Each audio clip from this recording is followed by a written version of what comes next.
Extinction Era, Episode 2. Written by Edward Cabras. Read by K.G. Cover art by Cassandra De Leon. Original soundtrack by Donatella Soleil. Chapter 2. Alien Harvest Station. Southeast Substation, Docking Bay 2.A. A frog with its hands in its sleeves is strolling past rows of cages in the dank, dimly lit holding area. Humans are moaning, crying, begging and banging. One of them whispers something. The frog stops and leans in to hear. The human shudders, breathes deeply, then repeats, "Are you gonna eat me? Just don't eat me alive. Please, just..." The frog ignores him and keeps moving, sauntering and strutting along, taking its time, like waiting for a proper challenge from one of these pathetic creatures. This one is alone in the receiving bay, the mass holding area for new arrivals where they await transfer to, well, this one doesn't know where to. This one has not ventured into the transfer station or the creature medical bay. This one is not interfaced to the network. This one does not carry out any of the standard issued objectives or adhere to any directory protocols. It doesn't administer punishment to the creatures. This one is always being strung up in a collar and questioned, always being reprimanded for relinquishing its duties and ordered to report to the maintenance bay to re-establish connection, always being chastised by the other frogs to be more efficient. There's no reason for it to be here. The receiving of new captives is done without error by automated machines interfaced with the network, but still, it strolls along, inspecting the creatures, giving them a little scare, testing them, reading their reactions. Suddenly, this one hears frog splatter and the delayed pulse of an energy beam somewhere outside. It hops down the hall, glides like a superhero. Its robes flutter behind it like a cape as it extends its arms and waves its hands to unlock all the cages at once. Some humans stay frozen, wary of the dangers outside. Others scramble out and take off running. The frog tucks its hands back into its sleeves. Human hands. More splatter from outside. The frog with the human hands hurries to the front entrance, keeps its eyes dark, but lit up in that black way. An energy beam flies past its head and hits the wall behind, killing 2 humans on the ricochet. The alarm goes off as humans start to pour out the holding area. This one stays in cover and tries to spot where the shots are coming from. This one knows it's not the frogs shooting.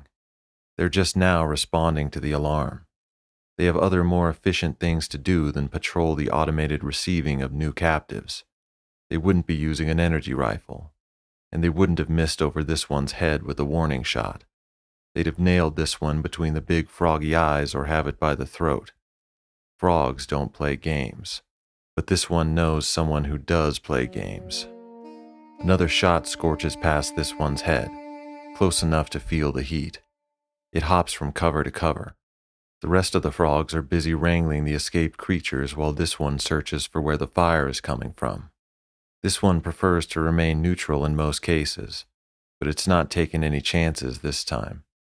2 frogs turn and spot the strange frog with the slow gait. Their eyes blaze color. But before they can question or apprehend it, this one hops to their backside and guts them. Black blood spurts across the frantic crowd. This one rips the still beating hearts from their frog bellies and tosses them to the ground before the bodies can collapse. More frog splatter. Another searing, whistling energy beam. A 3rd frog rushes in. This one parries the attack, but just as it's about to gut the alien, it splatters into a million froggy bits and this one is left wearing it instead, blinded by black blood and the brilliant pink eruption of an energy beam. This one hops away to cover, wiping its eyes clear of blood. It turns back to the chaos to see humans being sniped too, exploding into the same fleshy mess as the frogs. This one puts its finger to its temple. "Zelda!" he shouts with his mind, through the comm of his companion AI. 2 more frogs splatter with one shot. Another shot burns past his head, hits a pillar behind him. The base crumbles. It starts to lean and fall in his direction. He hops to a different cover. Zelda! He shouts again, but all that comes back through the comm is a sinister giggle. Stop shooting humans! Kill these damn frogs if you want target practice. Do not insult me with your talk of practice. She nails 2 more frogs and 2 more humans with the cold, quick precision of a professional. What the hell are you doing? They are dead anyway, are they not? No, they're not. Not until you killed them. And you were going to save them. I was gonna try. Like you did for the rest of us. Yes. And look where it got us. Just waiting longer to die anyway. We still have a chance. She scoffs and cocks her gun loud enough to hear over the comm. But not if you sabotage it. He hops to her position and puts a knife to what appears to be thin air. Frog splatter drips off his suit and splashes the invisible form, disrupting whatever cloak or camouflage she's using for just a second, showing us a still see-through but noticeable form warping the space where her body is. You son of a bitch, she growls and bucks him off. Our view pans back as they begin a hand-to-hand battle atop the high roof, chaos going on below. Her barely visible form kicks with long, limber legs in remarkable fury. He dodges and blocks, trying to gain position and subdue her while she tries to do damage. Every time she connects with a blow, she becomes a faint but visible figure of static. She lands a solid heel to his midsection and hops away with a speed that even he doesn't possess. He grimaces, holding his stomach, scanning for where she went. She takes a shot at him from another position. He dives out of the way and almost runs into another shot. She keeps firing, aiming at his feet just to make him run. She's toying with him again, but so does a cat toy with a mouse before it gets bored with the game and devours it. Her shots follow him as he rushes for cover. Where did you get that stealth camouflage? Have you found other survivors? She takes a few more shots and drives him out of cover again. Doesn't answer, just laughs at his scampering. Zelda! You're the same damned Kimura Gracie. All business. Taking a shot that would have hit him if he didn't duck. We don't have to make it personal. Too late. Licking off a shot that hits him in the arm. Blows a gaping hole in his bicep. He roars at the pain. His froggy eyes flare red and dance like flames. The voice modulator bellows like a digital lion. Zelda, you... God damn it! What? Say it. Waiting for what she knows he's thinking, but he just growls. You have nothing to say. She takes another shot that might have killed him, but he rolls out of the way and fires off a few covering shots with his other hand, hopping away to further cover. We need to work together. There's no use in us fighting. There's no use in anything. So you and your little pet Marilyn can go ahead and cuddle each other until you die. Me, I will fight and watch you fall long before me. Taking another shot, which hits the forearm on his same blown-out arm, blasting clean through like there was never a bone. Zelda! Doubling over in pain, but she's already gone. The chaos is still going on. Frogs snaring humans, humans running, beatings and shootings, screams and gurgles, cries and roars, blood and limbs and entrails everywhere. Kim gets up and limps off as fast as he can. The pain in his arm sends a shockwave through his whole body. He gathers his strength and hops with a slight lag, tearing his robes and stuffing them into his wounds to soak up the bleeding, trying not to leave a trail.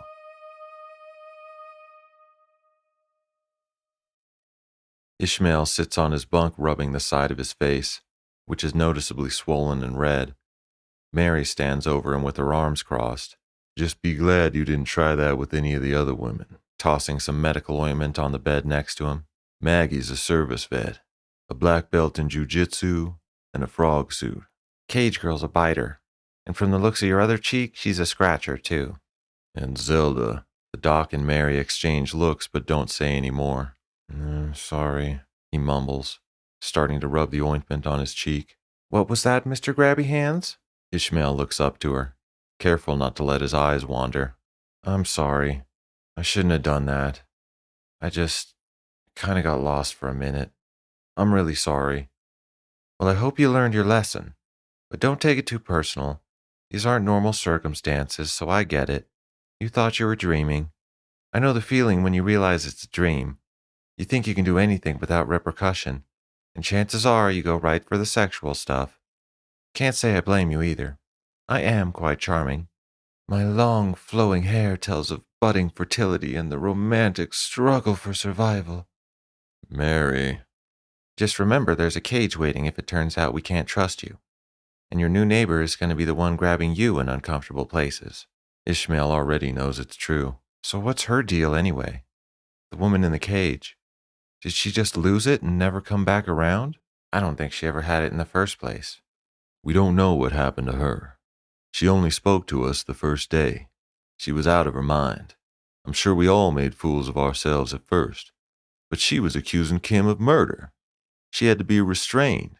She was trying to attack us all, screaming that Kim was a murderer, when in fact he'd just rescued her. Now she won't say anything. She just acts like an animal and attacks anyone who gets close. I feel bad for her. We all had it rough, but geez. At least when I start feeling like I'm losing my mind, I just think of her and it reminds me I got a long way to go. At least she didn't sing the damn code. They both glare at him. He sang it to me first, when he let me out of the cage. And then he, starting to lift his hand. Mary grabs his arm and shoves it back down. No. The doc and Mary both tell him, just as serious as before. Ishmael stutters to get out an apology, not sure what he's doing wrong. The frogs transmit and receive data everywhere. Their networks are hyper-advanced. They use the simplest molecules in the air. They read the simplest molecules in the air. They read us, too. They're doing it right now. He gasps and snaps his head around the room like they might jump out and get him. Calm down. They don't actually know what we're doing. I mean, not really. They just receive certain data about all organic life in the area.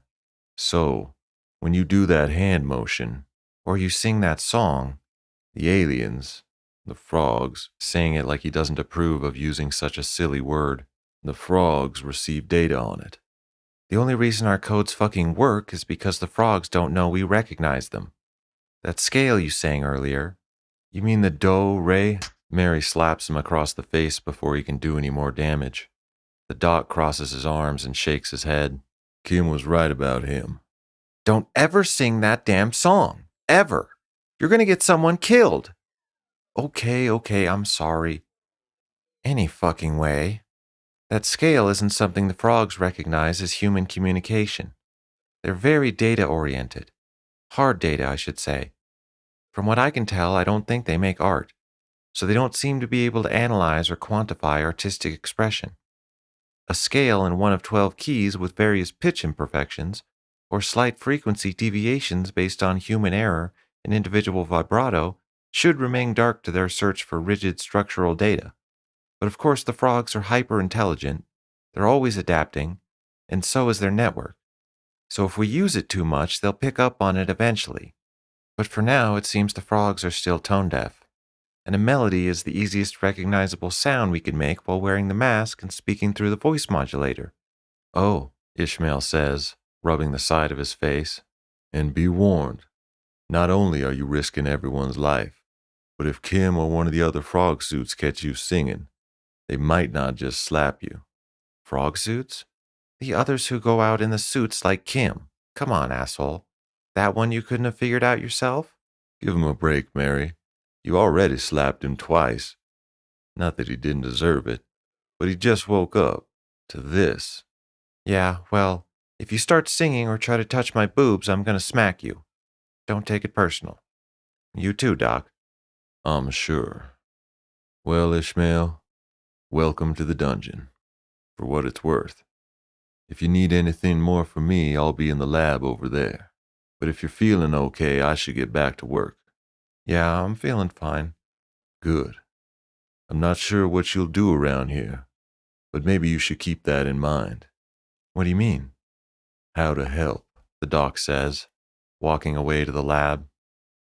Mary sits there on her bunk across from him, messing with some digital display projected in front of her. She waits for the doc to get back to his office before minimizing her window. Well, looks like you and me are bunkmates now, Ishmael. Yeah. Sorry again about before. Oh, don't worry about it. We're past that now. It's always great to have another living, breathing human around. So, welcome aboard. Thanks. Actually smiling a little at her funny, perky personality. Well, now that we're officially bunkmates, I'm going to have to ask you to move to the room next door. Oh, his expression drops. Unless you're still not feeling well, then I'd be happy to watch over you like before. Otherwise, no, I'm okay. I get it. A man needs his privacy too. You would think, until something you think should be kept private is happening right there in the bed you're sitting on. He jumps up off the bed, wiping his pants. Awesome, your legs seem to be fully functional. So maybe you should head over, check out your new digs? Telling him to get out. Sure, sure. If there's anything you want to know, I'll be here. Neighbor? Kicking her legs up on the bed and opening her display again. Should we stay and try to talk to Mary? Head to the med lab? Go to our own room. Ishmael heads to the empty room next door, a hole in the wall with two beds opposite each other. He looks around the hall and sees a few more similar rooms. They all seem empty and unoccupied, but even Mary's room had nothing but a blanket and a pillow. He sits down on his new bunk, looks around, thinking what he can do with the space. But there's nothing to do. All he has are the rags he's wearing. This bed doesn't even have a blanket. The emptiness hits him again. He remembers his family. He feels them in his gut. It's such a strange memory to have in such a foreign place. None of the pieces fit together in his brain. Even the moment he's living in doesn't make sense. Life as he's known it is so distant and disconnected. He wonders if they'll ever make it home. Do they even want to? What would there be to go home to? He thinks about his house and the street he used to live on. They seem fake, like remembering toys he used to play with as a kid, silly things with no meaning to the adult he is now. He thinks about his partner. They were best friends. They thought each other's thoughts, lived for each other. He misses her just being there to think about, to wonder how she's doing. He misses his daughters. He misses them so much it's like missing himself. He thinks about his name, Ishmael. That's what he told them when they asked, but he could have said anything. He thinks about that woman, Mary. He thinks she's beautiful and funny, but is she really? He's flooded with emotions for her even though they barely met. His feelings and desires have nowhere else to go. He keeps glancing over to someone who isn't there. He keeps feeling the urge to hug or kiss someone. He's never felt so lonely. Now that the initial confusion is over, and the constant paralyzing fear isn't seizing his thoughts, he has time to remember what hurts the most. Hey, Mary? He knocks on the wall outside her room because there's no door. Hey, buddy. I'm sorry if I'm bothering you. I know you're busy, but I just want to talk to someone. She glances over her shoulder for someone else, but there's no one, so she puts on a smile. No, I understand. A whole shit ton of shit just fell on you. I've been there. Yeah, I'm sorry. I guess I'm not the only one. Don't apologize for what the frogs did. Ishmael hangs his head, doesn't even know what to talk about without being depressing. So, what's on your mind? Mine's kind of scrambled at the moment. Otherwise, I'd probably talk your ears off. But I've been working too much, sleeping too little. Um, you have kind of long hair. Yeah, you like it? Twirling her hair around. But he's giving her another one of those weird looks, so she stops showing off. I've been here a pretty long time, I guess. Letting my hair grow out is the second best perk, behind not being dead. How long have you been here? She thinks about it for a second, then laughs. Well, rolling over and lifting the sheet, showing him the marks she made on the floor. According to my records, counting them out to herself quickly. 20, 40, 60, 80, 9. I've been here 96 Earth days. Wow. Although some of these marks are from before we manually counted out the clock again. Totally me, by the way. I was that bored. But the marks I just made whenever I slept, so there's no telling how accurate they are. I had no concept of time. I probably slept 5 times a day. Who knows? When I got here, well, I was probably like you feel now, looking for someone to talk to. There was only a couple of us, though, and mostly I was here alone while they were out on missions. How many people were there? And how the hell did you guys escape? At the time, there was only 3 of us, and I escaped the same as you. Kim got me out. I still can't believe I'm finally out. I was so scared when he opened the cage. I thought he was going to kill me. Me too. Especially because I kicked at him or something. I'm not even sure what I did. I think I tried to spit on him.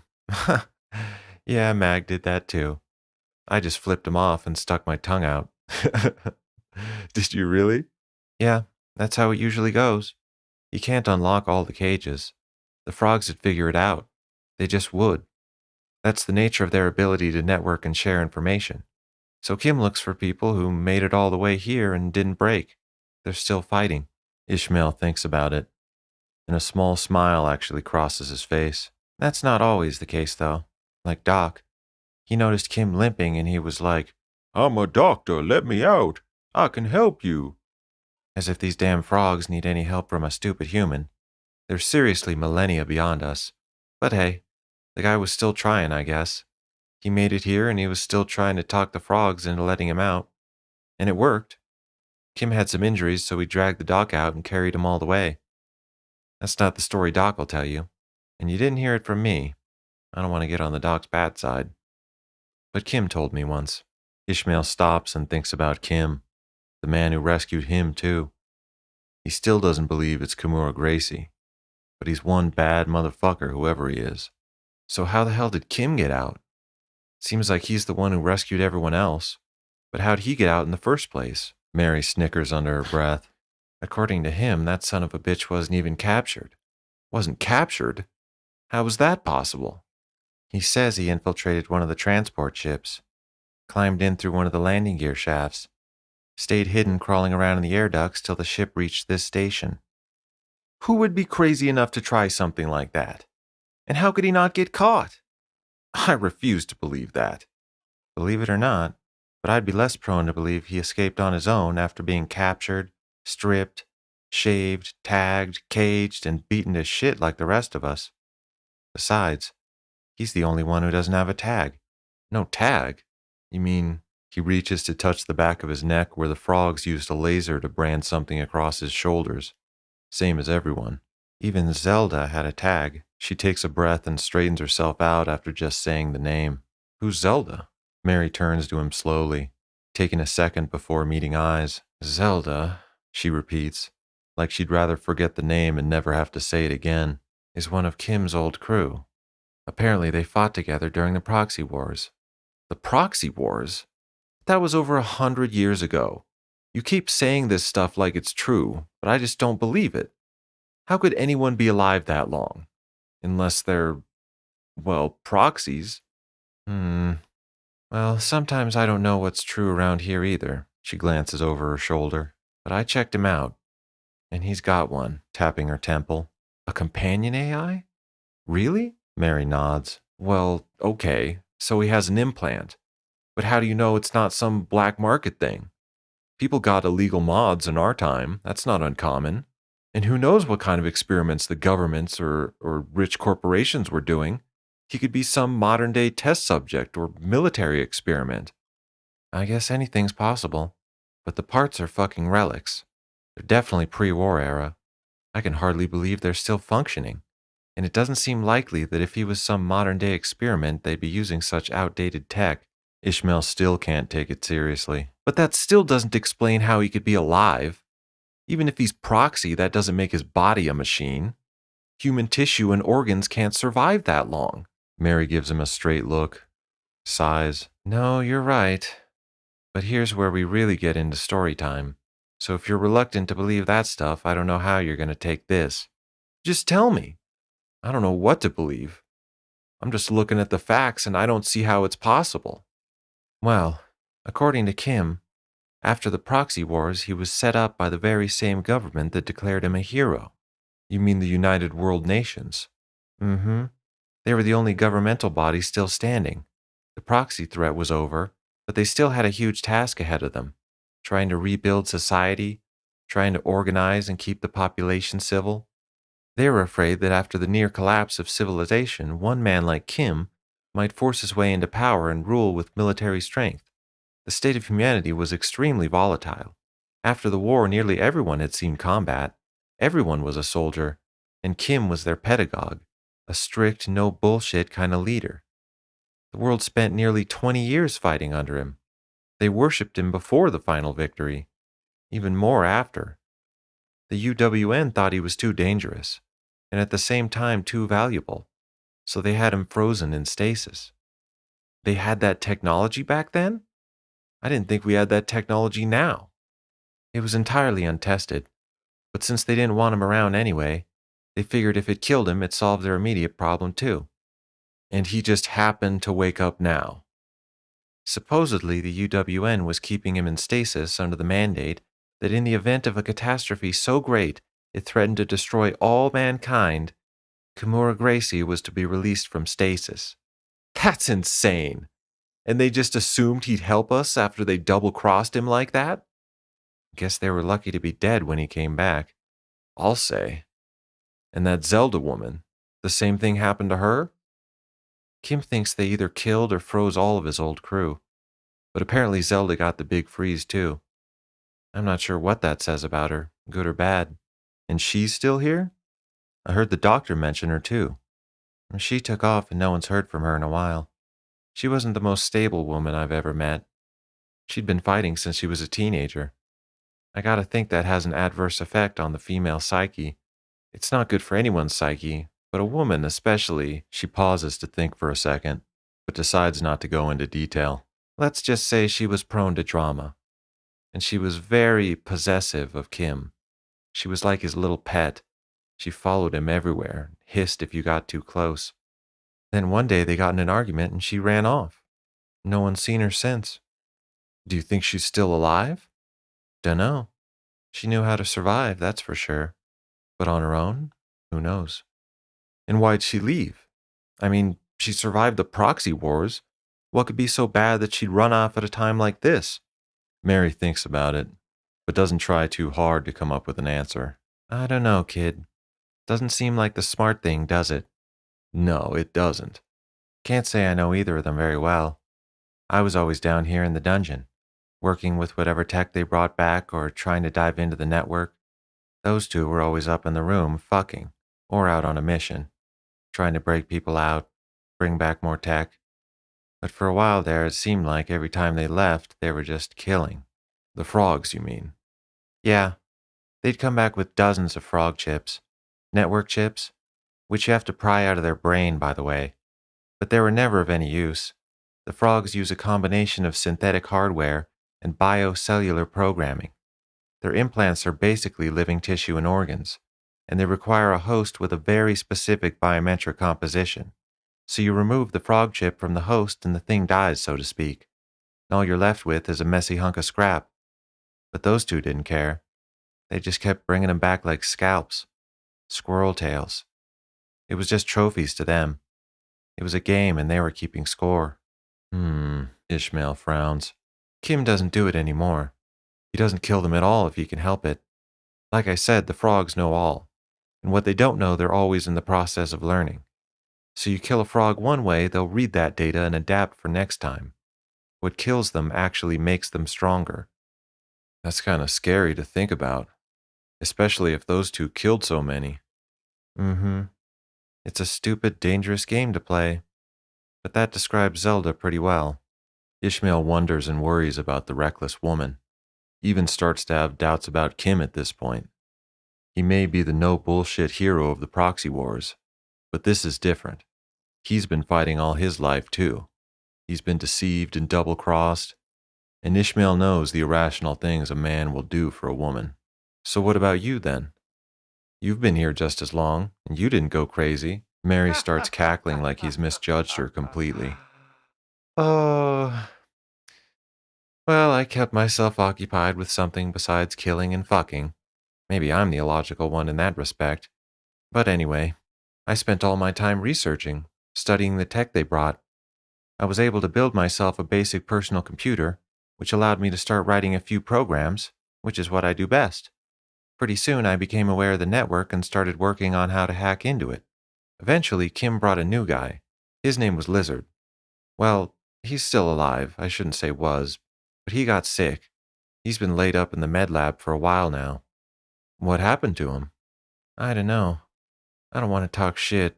He was a nice dude. I mean, he still is, but I kind of get the feeling he went the opposite way of Cage Girl.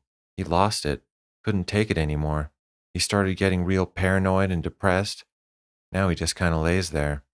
The doc says there's nothing wrong with him physically, but you can't fix everyone. Not if they don't want to be fixed. Or maybe some people just get broke and there's nothing you can do.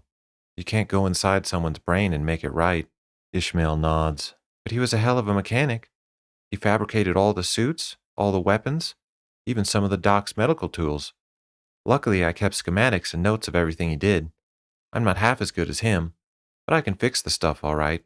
And the more Kim blows shit up and makes me fix it, the more I learn. I've even been able to make some basic stuff on my own, like the dark gloves, so we can have full mobility of our hands and still fool the frog's thermal vision. And you do all the programming on your own too? Yep. And the hacking? Yep. Wow, that's impressive. Sure is. At this point, you must be like the smartest woman alive. Ishmael laughs at her. I was pretty good back in the Sol system. Now, with everything I've learned from this frog tech, I'm a fucking visionary by human standards. I'm literally in uncharted territory. How often does a person get to enter that realm where no other human brain has ever been? And I do it every fucking day. Sometimes I think I'm actually lucky to be here. I know that sounds crazy, but I'm lucky it's me. I'm the first human to dissect this stuff and figure out how it works. I'm the first human since the proxy wars to see this kind of universal network system. The whole thing is like a dream. It'd be like if I was a crazy soldier bitch with a million frogs to kill. And don't get me wrong, it's still a nightmare. But whenever I break down and wish I could have the old world back, or wish I was dead, I always come back around to this, pointing at her screen. It makes me feel good. I know what I'm doing matters, and it's amazing to do it. I get to explore uncharted territory. It's fascinating. Sometimes I stay up working on stuff just because I'm so excited to see what happens next. Damn, that sounds incredible. I wish I could help, but I don't know anything about computers. You'll figure something out soon enough. You just got here. Yeah, I just got here, but I already feel like I'm letting you guys down. Kim's out there rescuing people. You're building and programming stuff. Doc is fixing people up. And I'm just sitting here doing nothing. I want to get up and do something, but I just don't know what. I feel so helpless. It's like being in that cage was easy. There wasn't room to think of anything else. Well, what did you do for work back home? I was a teacher. What'd you teach? Special needs children. She frowns, trying to think of something. She doesn't want to make jokes. It sounds like a fulfilling job. His patience, emotional intelligence, and people skills are probably much more developed than hers. But where does that fit in when aliens are here to harvest your entire race? You know any basic programming? No. You ever work on cars or ships? No. Handy around the house? Repair stuff? No. Are you in good shape? Sneaky? If you're thinking of me going out in one of those suits, the answer's no. I'd be more worried about someone else getting hurt because of me. Can you cook? His eyes light up. Yeah, I can cook. I'm pretty good, actually. My daughters are real picky, but even they love my cooking. That's great. Good for you. Yeah, beaming with pride, finally feeling like he has a purpose. Too bad there's no food. Ishmael's expression evens out a bit, not sure if she's joking.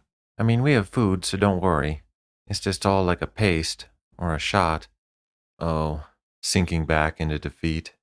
Oh, Mary lights up, like she just thought of something brilliant. What is it? Do you know? How to clean? She asks like the word is some wonderful surprise. Well, I suppose anyone can clean. Okay then, you can do some cleaning. Right now? Not right now. Unless you want. I mean, my room's kind of a mess, she hints. But, make yourself useful. Not everyone can be Kimura Gracie or Marilyn Margot, touting herself amongst legends. Just remember, though, some people are actually out there risking their lives right now. It's a lot of work just staying alive. And while the worst you might get from me is sarcasm, one of the frog suits, they might not just stop at sarcasm if they see you sitting around doing nothing all day. Well, what about Lizard? Lizard's already done a hell of a lot more than you have. No, that's what I mean. It seems like we need him back. Maybe I could help him. I guess you could try. We all hope he snaps out of it, but we're not sure what to do. We tried encouraging him. We tried leaving him alone. We tried being straight, told him to stop being a pussy and his shit ain't any worse than the rest of us. One of the frog suits even gave him a thrashing. But everything we try just makes it worse. It's like you give him a little sympathy and he wants more sympathy. You kick him in the ass and he plays the martyr. So, I don't know. He didn't start out so well either. What do you mean? Well, first of all, he was the grabby type, narrowing her eyes at him. Ishmael hangs his head a little. But besides that, he didn't really earn it in the first place. I might joke about Doc, but at least he talked his way into it. Normally, Kim makes you prove you want out, then he gives it to you, and makes you prove you can survive. Lizard didn't do either. This was back when Zelda was still here. Those two were out hunting frogs. They caused a break just to kill frogs in the confusion. Zelda actually shot him in the leg. Kim felt responsible. He didn't want to wound a man and leave him to die. But he's a great mechanic, too. You said so. Yeah, but Kim didn't know that. He didn't try to talk his way into it or anything. He was just running away and got shot. And I suppose your escape was much more heroic? A tale of courage and bravery? Mary makes a face like she's been caught. Says, absolutely, with dignity, but not conviction. Mary stops talking for a while, messes around on her computer. Light from the projection flashes across her face, making her look a little pale, shading her cheekbones. I'm getting kinda hungry. Why don't you go whip us up some breakfast? Ishmael just stares at her. Are you being serious? I thought there was no food. I'm really hankering for some red paste. If you stare at the color long enough, you can almost taste the tomatoes. Rubbing her belly expectantly, Ishmael frowns down at the floor. Why don't you go ask Doc to show you the food supply? You can have a chat with Lizard while you're there. When Ishmael still doesn't move, she adds, or, my room is getting kind of dusty. And you're just sitting there. Ishmael sighs. This is good practice in a controlled environment. So when you start to detect jabbing sarcasm from me, you'll know someone else might grab you by the collar and yell in your face. Ishmael gets up. I'll go ask the doc about the food. Red's my favorite, she reminds him on his way out. To be continued in the next episode of the Extinction Era.